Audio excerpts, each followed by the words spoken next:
आज हमारे बीच में केंद्रीय मंत्री साध्वी निरंजन ज्योति जी पहुंची हैं, तो जोरदार तालियों से उनका स्वागत किया जाए। और मैं निवेदन करूंगा, मंच पर पधारेंगी और हमारे विधायक श्री पंकज गुप्ता जी उनको लेकर आएंगे, श्री अरुण सिंह जी उनको लेकर आएंगे, हमारे मुख्य यजमान अंशु गुप्ता जी, उनसे निवेदन है मंच पर आ जाएं। और एक बार साध्वी निरंजन ज्योति जी जो केंद्रीय मंत्री हैं, और जब जब हिंदू की बात आती है, सनातन धर्म की बात आती है, देश की बात आती है, वो हमेशा आगे डट कर सबका सामना करती हैं। तो जोरदार तालियों से उनका स्वागत करें।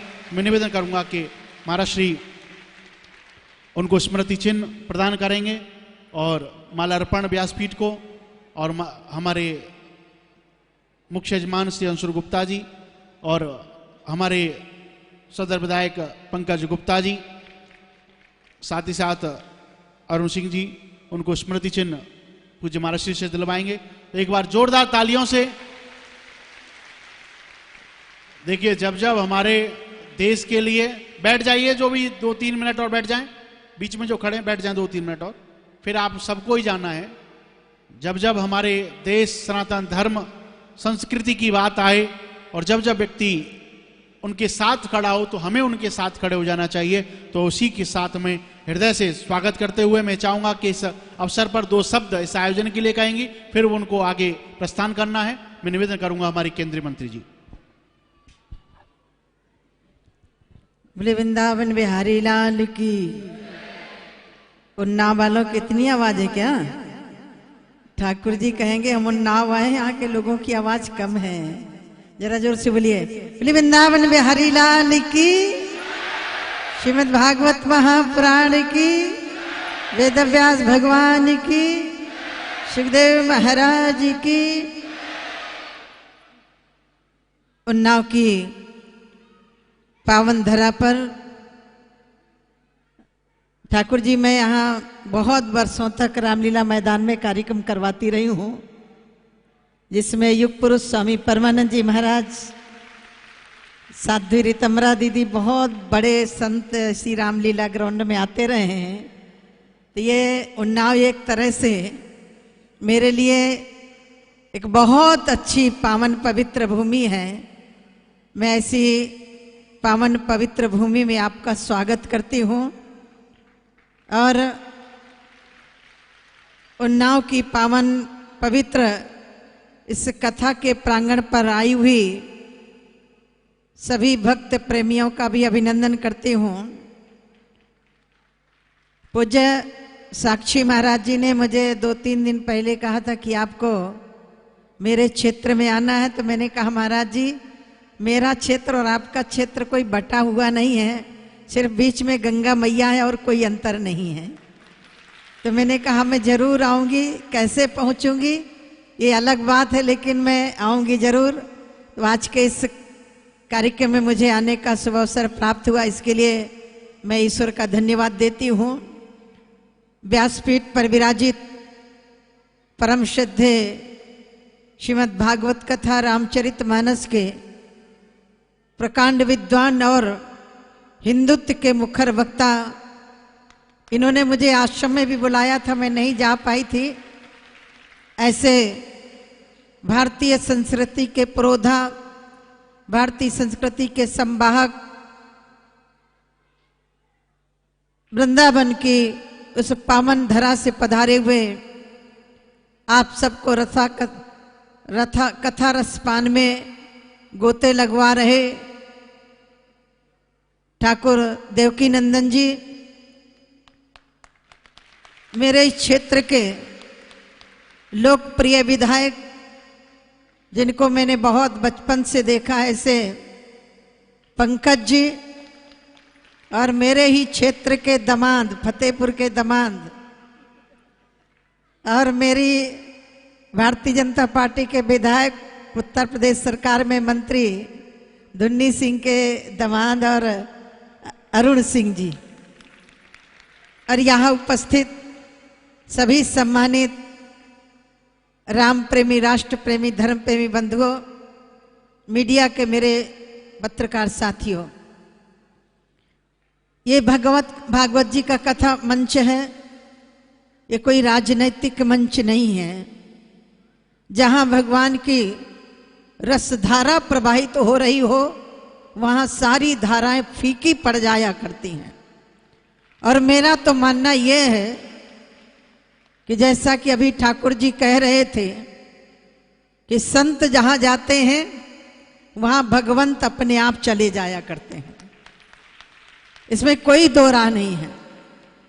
और यहाँ तो आपको एक निर्मल अखाड़े के आचार्य महामंडलेश्वर स्वामी सच्चिदानंद महाराज शास्त्री साक्षी शास्त्री के आपके एक सांसद के रूप में मिले हुए हैं। तो मैं तो मानती हूं, कथाएं आप ठाकुर जी से सुन रहे हैं, मेरा तो मानना यह है, किसी ने कहा कथा में जाने से क्या मिलता है, तो मैंने कहा आपको जो मिलता है ना वो अनुभव का विषय है, कहने का विषय नहीं है। उसको अनुभव किया जा सकता है, उसका चिंतन किया जा सकता है। मैं नहीं कहती, शास्त्र कहते हैं तत्कथनम तत्चिंतनम, उसका श्रवण मनन निधिध्यासन, ये जब तक हमारे जीवन में नहीं आएंगे। कई लोग क्या करते हैं, शरीर तो कथा में बैठा होता है और मन दुकान में होता है। भैया ऐसा मत करना। कई लोग यहां से आवाज जा रही होगी, उनका शरीर दुकान में बैठा होगा लेकिन मन ठाकुर जी की कथा में लगा होगा। ये बहुत बड़ी, बहुत अंदर से भगवान की कृपा होती है, तब भगवान की कथा श्रवण करने का अवसर मिलता है। आप उन्नाव के लोग सौभाग्यशाली हैं कि आप भगवान की कथा सुन रहे हैं। और ये अगहन का महीना, अमावस्या का दिन, जहां आज जड़ भरत की कथा आप श्रवण कर रहे थे। संत कहते हैं संसार में हमें जड़ भरत की तरह ही रहना चाहिए और परमात्मा में सजग रहना चाहिए। मैं तो एक बात हमेशा कहा करती हूं, मेरे गुरुदेव ने एक पुस्तक लिखी है, 2 दिशाओं की यात्रा एक साथ। आपको लगेगा कि 2 दिशाओं की यात्रा एक साथ कैसे हो सकती है, कैसे संभव हो सकता है? जाना है कानपुर और लखनऊ, दोनों तरफ कैसे जा सकते हैं? भाई मेरे व्यवहारिक विचार नहीं है, ये आध्यात्मिक विचार है। जितना व्यक्ति आध्यात्मिक की ओर बढ़ेगा उतना ही भौतिक की उन्नति करेगा। यह तो विदय निश्रेय सिद्धि, हमारे शास्त्र हमें प्रेरणा देते हैं, यहां भी उन्नति करो और आगे की भी बनाते चलो। याद रखिएगा, यदि हम दुनिया में अपना जीवन लगा दिया और परमात्मा की तरफ नहीं गए तो फिर साथ में कुछ भी जाने वाला नहीं है। याद रखिएगा, यही पूंजी है जो यहां से आपको मिल रही है। मैं तो हमेशा कहा करती हूं, नाम लिया हरि का जिसने, नाम लिया हरि का जिसने, तिने और का नाम लिया ना लियो, तिने और का नाम लियो ना लियो। मैं पूरा नहीं बोलूंगी। काम किए परमारथ के, काम किए परमारथ के, तन से मन से धन से करके, जग अंदर कीरत छाए रही,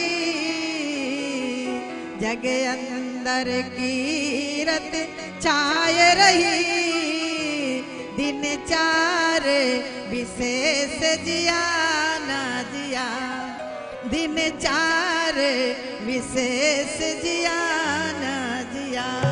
महत्व इस चीज का नहीं हम कितने साल तक जिए, महत्व इस चीज का है कि हम क्या करके जिए। बस फर्क इतना है, नजरें बदली, यहां से नजर बदली जाती है, किनारे नहीं बदले जाते, दृष्टिकोण बदला जाता है, दृष्टि नहीं बदली जाती। आपका दृष्टिकोण बदल गया तो दृष्टि तो अपने आप चेंज हो जाएगी। क्या है फर्क? हमारे जीवन में फर्क कैसे आएगा? यही है एक जगह जहां अपने जीवन का परिवर्तन कर सकते हैं। और परिवर्तन करने के लिए आपको हरिद्वार जाने की जरूरत नहीं है। आपके नाव में गंगा चल के आ गई है। मेरे से किसी ने पूछा इस गंगा में और उस गंगा मानसरोवर में क्या अंतर है? तो मैंने कहा इसमें उसमें बहुत बड़ा अंतर है। यहाँ 9 रस है, यहाँ पर यहाँ 9 रस है, रस एक वहाँ। यहाँ 9 रस है और वहां एक ही रस है। यहाँ 9 रस है, रस एक यहाँ।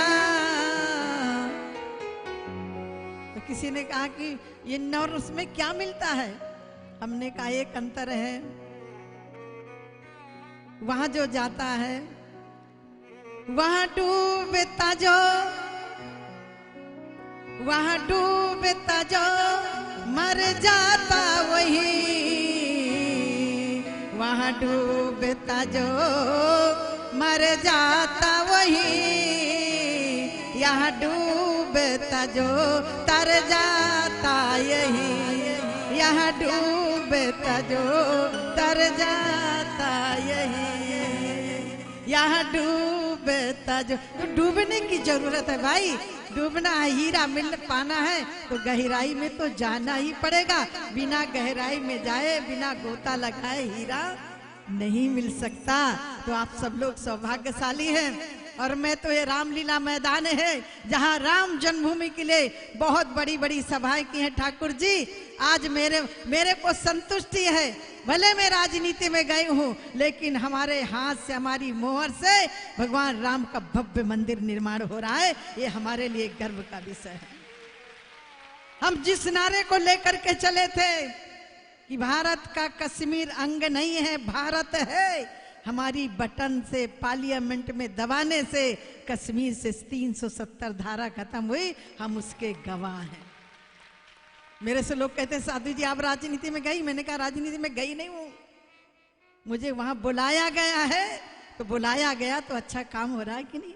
पत्रकार पूछते थे साधु जी आप लोग तो कहती हो मंदिर वहीं बनाएंगे, तारीख नहीं बताएंगे। हमने कहा हम तारीख भी बताएंगे, मंदिर भी बनाएंगे और आगे का प्रोग्राम भी बताएंगे। ठीक है ना? तो बस आप कथा में जरूर डुबकी लगाते रहिएगा, प्रेम से लगाइएगा। ना हरि भूलो ना जग छोड़ो, काम करो जिंदगानी में, जग में ऐसे रहो जैसे कमल रहता है। बहुत बहुत धन्यवाद। तो कह रहे थे कि आप मंत्री हैं, अच्छी बात है, संग में कथावाचक भी लग रही थी अभी तो आप।